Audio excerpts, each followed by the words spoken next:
अस्सलाम वालेकुम रहमतुल्लाहि व बरकातुहू।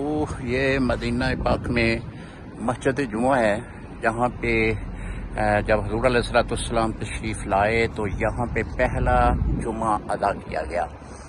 और मैंने एक पहले अपने व्लॉग में ये बताया था कि मस्जिद जुमा जो है वो मस्जिद कुबा के करीब ही है, और इसके बिल्कुल सामने मुझसे ये जो जंगला लगा हुआ है,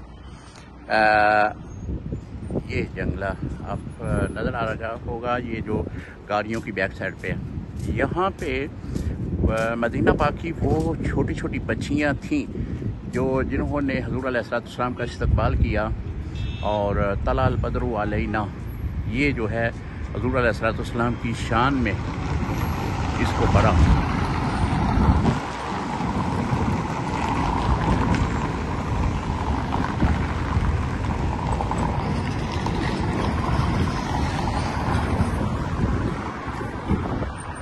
बहुत खुश नसीब है अहले मदीना कि जो हुज़ूर अलैहिस्सलाम की आपकी ज़ात के साथ मुत्सिल ये तबरकात जो हैं उनकी ज़ियारतें भी करते हैं और वहाँ पे नमाज़ें भी पढ़ते हैं।